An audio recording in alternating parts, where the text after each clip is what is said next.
ያው ሄርሜላ ደግሞ በጣም አቀራረቤቷ በጣም እየበዛ ስለሆነ አለ ንብረቷም ለሁሉም ነገር ትፈራለች። ገባሽ? ሩታ ቤተሰብ ሁሉን ነገር ሰምታችኋል። በጣም ነው የሚያሳዝነው። እንግዲህ እኔ ለምን አባቱ ብላ ነው እሷ እዛ ድረስ ምለፋው። አብርሃም ገና ለገና ፈርቶ ነው ለመፈረም ሁሉን ነገር አፍሮ ፈርቶ ነው። እዛ ቡታጅራ አብርሃም መሄዱ አይቀርም መምጣቱ አይቀርም። ሩታ ምን አስቸኩላል ለመሄድ? እውነቴን ለምን አባታችሁ ብላ ነው እሷ ተነስታ ሕፃን ልጅ ጥላ የምትሄዱስ? እሷ እልህ ስላለባት ንዴት ስላለባት ነው። እንግዲህ አብርሃም ደውሎላን ነበረ። አብርሃም በሚደውልላት ሰዓት ሩታ አላነሳችውም ስልኩ ማለት ነው። እንግዲህ አብርሃም መምጣት ፈልጓል። ለማንኛውም እዛ ያለች ልጅ አለች፣ እሷ ጋር ደውለን ሁሉን ነገር እስቲ ቤተሰብ እናጣራለን ማለት ነው። ስደውል ድምጽ አላስገባላችሁም ቤተሰብ። ለምን ብዙ ጊዜ ኮፒራይት የጠየቀኝ በእንደገና ያወርኩ ያስተካክሉ ስለሆነ ይሄን ቪዲዮ ግን ለማንኛውም በደንብ አድርጋችሁ ላይክ አድርጉ። እየደወልኩላት ነው።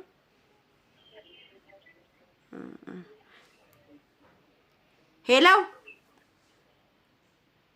ሄሎ ሄሎ፣ ሰላም እህቴ እንዴት ነሽ?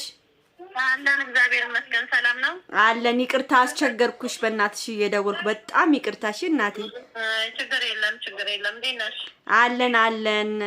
እንግዲህ እንዴት ነው ምንድነው የተፈጠረ ያለው? ሩታም ይኸው እሄዳለሁ ብላ እዛ እየቃወጠች ነው ያለችው።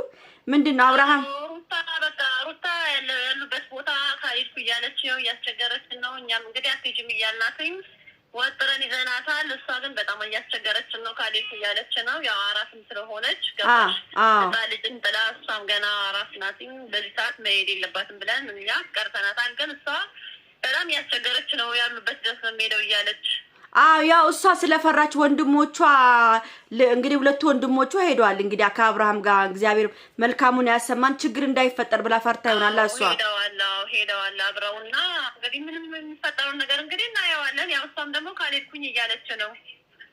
ያው እልህም ስላለባት ነው መሰለኝ።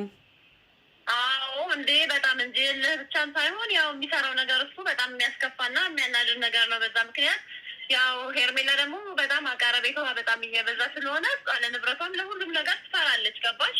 ሩታ በጣም ትፈራለች። ያው ንብረቷንም እንዳትወስድ እሱን አጃጅላ እንትን እንዳትለው ስለምትሰጋ አሁን ካይልፍ እያለች በጣም ያስጨናነቀችን ነው። እኛ ደግሞ ተረጋጊ ያለውን ነገር እንግዲህ እነሱ ይነጋገራሉ፣ የሄዱትኝ ይነጋገራሉ። እስከዛ ድረስ ትግስት አድርጊና ጠብቂ ያልናት ነው ያለ ነው።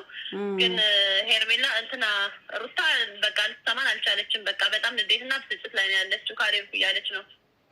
በጣም ነው የሚያናደው። አብርሃም እና እሷ የሚሰሩት ስራ በጣም አሳፋሪ ስራ ነው። ያው ወንድሞቿ ደግሞ ኃይለኞችም ስለሆኑ እንዳይጣሉ ነው። ግን አብርሃም መምጣቱ እኮ አይቀርም አይደለ ቡታጅራ? ያው ምንሽ እንግዲህ መምጣቱማ አይቀርም እኮ መምጣት እንዴት ይቀራል ብለሽ ነው። ግን ያው እሷ በአሁን ሰዓት በጣም ንዴት ውስጥ ስላለች እልህ ውስጥም ስላለች ያው ሩታ እንደምታዋት እልህኛ ናት። እልህ ውስጥም ስላለች ነው በቃ ካልሄድኩኝ አሁን ካልሄድኩኝ እያለች ነው በቃ እያስቸገረች ያለችው። እኛ ደግሞ ያው እንደ ቤተሰብ እንደተናገርናት ነው፣ እየተቆጣናት ነው። ተረጋጊ አራስ ነሽ አንቺ እያልን እንግዲህ የመከርናት ነው። ወንድሞቿ ደግሞ በይበልጥ ሄደዋል እነሱ ሊነጋገሩ የሚፈጠረውን ነገር እንግዲህ አናውቅም። ግን ወንድሞቿ ሄደዋል። እኔ ሳስበውማ ሄርሜላ ነገሩ ውስጥ ከገባችበት ከባድ ብጥብጥ ይነሳል ብዬ ነው ማስበው። በጣም ሄርሜላ እንግዲህ እያደረገች ያለችው ነገር ሁሉም ሰው እንደተመልካቹ እያያችሁ ነው። በጣም በቃ ወደ መጥፎ ነገር ገባች ነው። ልጁንም ወደ መጠር ውስጥ እያስገባችሁ ነው። ያው አብርሃም እንግዲህ ጥፋተኛ ቢሆን እሷ ደግሞ መመለስ የምችለው ነገር ነበረ። ግን ሁለቱም አንድ አይነት ሆኑ። ገባሽ? ልክ ነሽ። እኔም እኮ የምፈራው አጃጅላው ንብረቱን እንዳታስፈርመው የሆነ ነገር አጠጥታውስ ብታስፈርመው ነው በቃ እንደዚህ አጃጅላው ምናምን አብርሃምን ንብረቱ እንዳታስቀማው ምናምን ነው እሷም ስጋቷ እሱ ላይ ነው። ምክንያቱም ያው ሁለት ሆኖ ነው የለፉበት ነው። ሁለቱም አንድ ላይ ነው የለፉበት። ስለዚህ እሷም ነው አሁን ካልሄድኩ እያለች ያለችው ምክንያት በዛ ምክንያት ይመስለኛል፣ በንብረቱ ምክንያት ጥርጣሬ ውስጥ ስለገባች። ልክ ነች። እኔ አልፈርድባትም ሩታ ላይ። ግን አሁን እሷ ገና ልጅ ነው፣ ሕፃን ልጅ ነው ገና 1 ወር እንኳን ሁለት ወር ያልሞላ 2 ወር አይደል? አሁን 2 ወር ነው እንግዲህ ሕፃን ነው ገና። ልጁ ጡት መጥባት የሚፈልግ ነው። ስለዚህ ልጇን ጥላ ለማን አባቱ ብላ ነው የምትሄደው?